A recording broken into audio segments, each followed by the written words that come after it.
Alright, hello and welcome people back to Katawa Shoujo. I'm pretty much just going to record for about 20 minutes, so I think I might make this a nice 20-minute long video.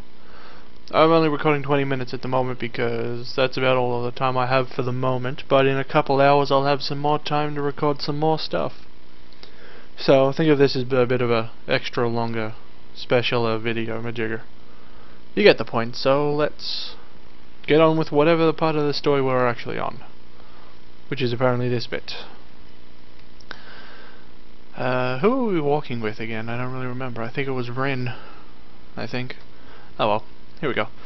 Every 10 or 15 or 20 steps I have to change the can from one hand to the other because the thin handle cuts into my palm. At least it keeps my arms from tiring too fast. I really hate it when like something really thin and you're holding on to it and it just feels like it's cutting its way through your hand. I hate that. Rin strolls on beside me with an uneven pace that I have trouble matching. Or maybe I am the one walking weird and because of the extra weight. It seems one of us is constantly walking too slow or too fast and I can't figure out which. 2 flights of stairs, trouble appears in the form of the head nurse and his fox-like grin. Ah, Mr. Nakai, what a happy coincidence. Tezuka, too, of course. He nods courteously to Rin, who does not acknowledge him, then turns to me because obviously it's me who he had the business with. There is something I forgot to mention on Monday. I nod and wait passively because I can't even begin to guess what he forgot. The feeling of the handle delving deeper into my skin doesn't make me feel enthusiastic about the interruption either. It's about your medication since you haven't been that long on your current meds. There might be some unexpected side effects, which might require adjusting dosages or even changing to another kind. So we will do a few tests regularly, but what I want is for you to keep an eye on everything in your condition that feels off, if you get what I mean. Nausea, headaches, anything, and come see me if there's something happens. Alright. So how are you? Everything fine? I give up and drop the can on the floor before answering him. Apparently this takes longer than my biceps can handle. I'm about to say something generic as an answer, but then I realize how often I've done that lately. Other people have asked me that too. Teachers, students here, my parents, visitors, nurses, doctors at the hospital. Everyone seems to be concerned about that. It's natural for a hospital, not so much for a school. Except this school. This is a small school, both students and faculty seem to be very tightly knit. At least that's the feeling I'm getting. And this is not the kind of school that gets transfer students often. The thought sends shivers up my spine and I give a generic answer anyway. ... That's great! Also, one other thing. My sources tell me that you've been neither the school track nor even the pool, so I'd like to know if you have taken up exercise as I asked. Of course I haven't, but his way of inquiry gives me the feeling that I've been running my ass off on the track since the first day. You have people spying on me? Not as much. I just happen to know a few people, but that's not the issue here, so don't try to slip out of it. Well, I was actually just doing some improvised weightlifting as an exercise. Pick up the can and you get the idea. The stupid grin disappears from his face for a second, then comes back like it was never gone. Tezuka, would you give us a second? The nurse grabs me on the shoulder without waiting for Rin's permission, which he didn't need to in the first place to drag me aside. When I told you to do exercise, I wasn't joking. I understand that you are still on your first week and all, but please don't ignore the importance of this. The reason I'm coming down this hard on you is that habits are not easily to form. The more you postpone, the harder it will be. The more you slip and postpone, the harder it'll be. It's the same with everything, like dieting. I'll just go with yes, because it doesn't interfere with what I'm planning to go down. Yeah, I promise, definitely. He studies me for a moment, then shrugs, smiling again. Okay, that's more like it. If you go to the school track tomorrow morning, you'll meet my spy, who probably has no qualms offering consultation to you if you want to jog a bit. Consultation? See you around. He leaves with a wave of his hand and no answer, and I walk to Rin, who has been waiting, idly leaning against the hallway wall, staring at the pale lighting fixtures in the ceiling. Even when I approach, she doesn't move her eyes off them. Are you getting meds for your heart thingy? Were you listening? It came out more accusatory than I intended, accidentally lashing out at her. But even so, I don't really want to talk about it. I just met her and I don't know her. It's not her business. The nurse seems to be happily ignorant about confidentiality too, talking about that kind of thing in public. But it's not Rin's fault, is it? I look her up and down, suddenly feeling a bit guilty, but Rin just stares past my shoulder quizzically, her head tilted like a bird's. Sigh. Yeah.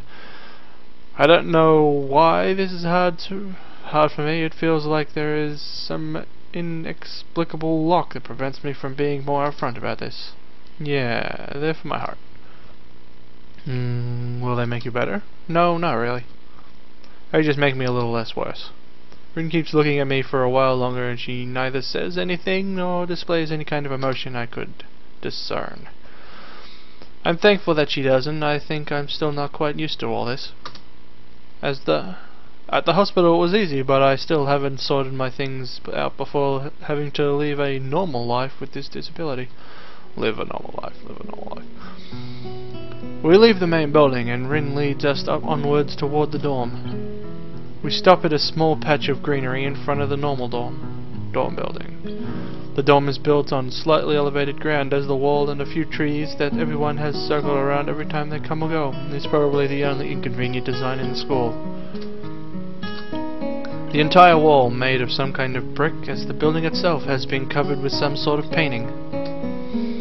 Most of it is still mere sketches. Quick lines drawn with black and white against the grey plastering that covers most of the entire length of the wall, but some looks like a bit more finished. There are human faces and legs and hands. I can't quite say that the painting as a whole might pottery. Stacks of what seem to be paint cans are arranged in a pile on the ground beside the wall. See, the left side is hardly off the ground yet. It's because I couldn't get in the mood yesterday, so I gave up and went to meditate instead. Then it was suddenly morning. I have to work on it, but the guys from art class are helping with the negative spaces and the base surfaces whenever which is a problem. It's easier to paint big areas if there are a lot of people with hands. The reach is better and it's faster too. She goes on a tangent waving a little with her arm or whatever it is. Whatever there is actually. Demonstrate even though I got the point already. The white cotton on her sleeve flaps around and it makes me think it could look sadder than it does. But it makes me feel out of place. Like almost every tangible reminder of the student basis, special properties are in the past few days. This girl doesn't notice my feeling, of course, and the fact that she lost me a while ago already, and I just keep on blabbering. So that's why I'm trying to figure out if there is anything I need to figure out, and then figure out before it's too late and all hope is lost. Why would the hope be lost? Because paint has to be painted, and then it has to dry, and then it has to be painted over with another kind of paint. It takes time. She finally stopped, apparently thinking she made some kind of statement that makes sense. I think it's best to start from the top. So this is your project, you did this. Yes. All of it? Yes. Nice, but... Stumble with a word, suddenly feeling like I walked straight into a minefield of political incorrectness. It's okay, you can say it, I probably won't get mad. I blush really hard. I don't really know what would be the right thing to say, if feels like I'm way more sensitive than Ren is, though. This is really awkward. Don't you want to ask? How do you paint without hands? See? I'm an easy person to talk to, right? With my feet. I almost guessed that already, but isn't it hard to do? You're good at guessing. Anyway, I don't think it is, but maybe I'm used to it by now. I can't get my mind around the fact that she could be an artist, but seeing how adept she is at using her feet to eat, I figure painting might not be a problem either. Neither of us have anything to add to the subject. The afternoon light works pretty well, as I was afraid it would look flat, but it's not like that at all. I think it's actually pretty interesting. I wanted to see what it looks like in dim light. Do you think it's flat? Wall paintings tend to be flat. Not like that, you know, flat like some people are, no substance, no meat, where there should be some. Hey, wait, what was that thing she said? I know a few girls who... okay, I get it, I could... But I can't really tell, but I'm not that good at art. I can't name many artists or artistic terms, so I don't really have anything to say. She shrugs her shoulders at that, saying suit yourself without saying it, and looks up at the sky as if trying to look for something up there. I didn't think I'd get any actual work done, but if you give me a hand with the paints, I could do a little more before it's too dark. I wanted to get the halogen lamp like the ones they have in the sports track, but there aren't any.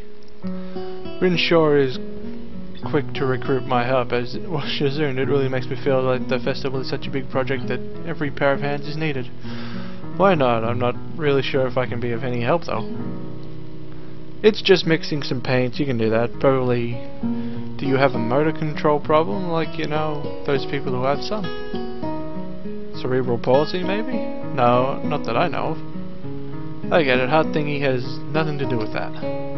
She gives me a sly look for no reason. No, it doesn't. Let's do it then.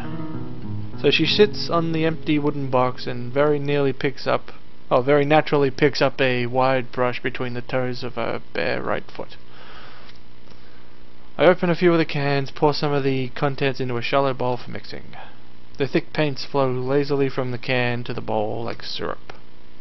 I mix them, creating funny, hypnotic looking swirl patterns that melt away into each other to form a new monotone hue. Rin sets to work every now and then asking for a hand with something or the other.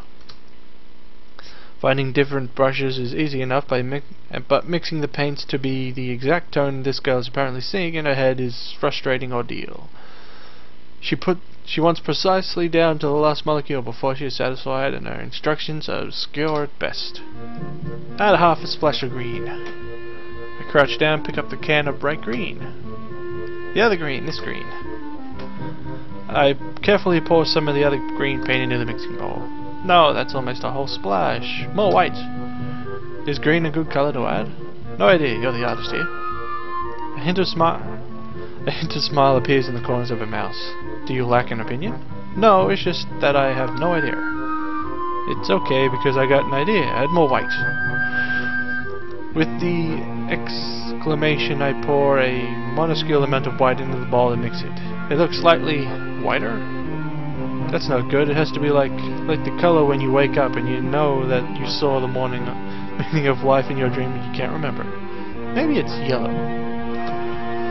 Despite the impossibility of mixing a colour like the change of seasons or another nonsense that being imposed on me, I find myself enjoying it more than I thought I would.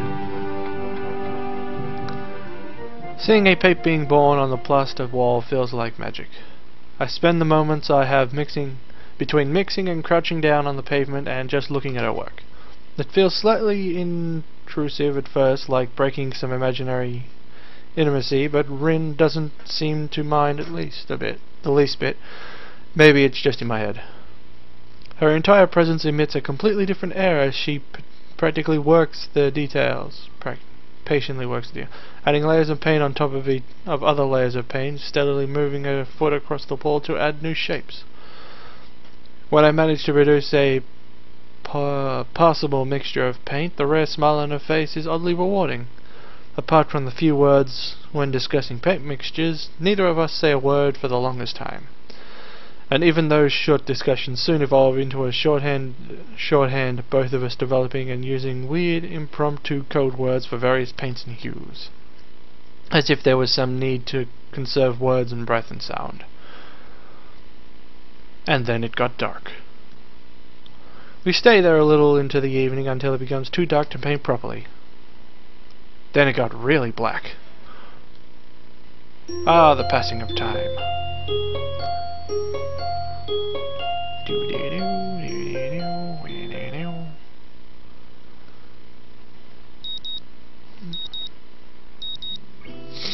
The sound of an alarm pulls me out of the fitful slumber and into the unpleasant state of wakefulness. I linger under the blanket for a few moments, gathering energy to rise up while making excuses as for why I already haven't. Honestly, I wouldn't mind staying here for all day. School is surprisingly exhausting after a long pause, and the cultural shock is still not faded, I think. Still, despite getting an impression that skipping class is easy here, I don't think they are going to let me get away that easy. And the nurse is bound to keep breathing down my neck with the talk of exercise as well. So essentially I do rise up, swallow the morning meds, and put on an old soccer clothing. Thanks to my condition, I was exempted from taking part in gym classes at Yakima, so I didn't get issued an outfit. I'd order some to cover such a contingency, but wearing my old soccer clothes is kinda nostalgic. I couldn't use them for that anymore, so maybe they can get a new life this way, a bit like me. After all, I'm going to start taking care of myself. I can't afford to slack around. I'll start with the basics. Basics which include keeping the rest of my body in shape, along with what little I can to strengthen my heart. Maybe then I can go back to something approaching a normal life, or at least something where I can less likely to fall over dead at any moment. I'm surprised to discover that I'm not the only one present at the track. Not just that, but it's a face I've seen before. The prosthetic leg girl who bowled over me in the hallway yesterday is running on the track lethally like a half-mechanical Giselle. What was her name again? It was a short one, but I can't remember. She seems to be running laps at somewhat easy loop, her prosthetic legs clacking rhythmically on the hard track surface. I wonder what reason she has for running this early in the morning. Maybe it's something akin to mine, and the nurses oppressing the poor girl to jog like he is oppressing me. I certainly wouldn't be here if it wasn't for my health, and it's brought me to do so. And even these things like it's only because I wanted to get in and out of this early. Yeah. Screwing up words even more now. The fact that I would be less likely to encounter someone who would witness my pitiful attempts to get in shape was merely a happy incident. I'd leave, but it seems like my former assailant noticed me on her last lap. She waved at me cheerfully and jogs over. Morning, your name is Hassel, right? She grinned, seemingly pleased that she remembered my name. You may not remember me. Emmy, I knocked you over in the hole yesterday. How could I forget a blunt introduction? Emmy has the decency to look vaguely apologetic for a moment before giggling. Yeah, sorry about that again. Oh, well, so long as you don't make a habit of it, I suppose I'll be fine. Great. I'm not sure she realized I was joking. So the spy consultant the nurse was talking about is actually you. That's right. Oh, I was expecting someone from the nursing staff, to be honest. What are you saying? I don't look like I could be a spy? No, this is more like a relief. I was afraid he would have someone to watch my every move. Unless you are here to exactly do that.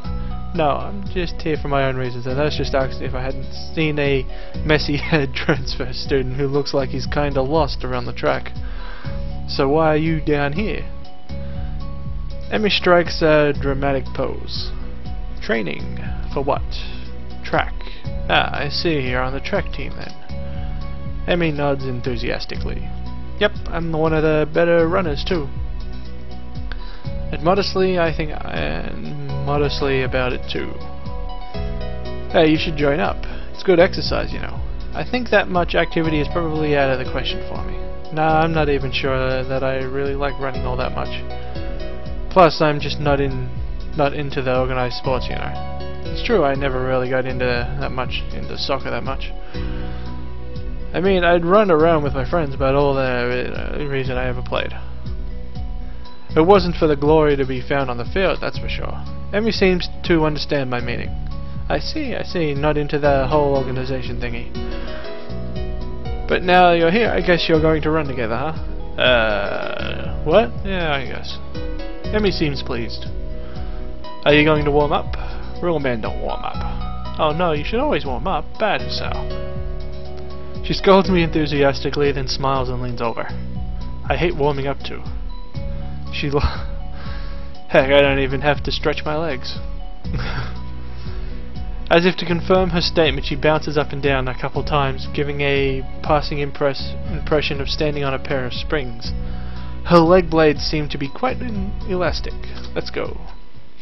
So we both take off around the track, and I can immediately see that she wasn't lying about being good at running. Emmy moves fluidly, throwing herself into the run with a sort of wild ambition. Ah, itchy ear. Damn headphones. I find myself concentrating more on running properly.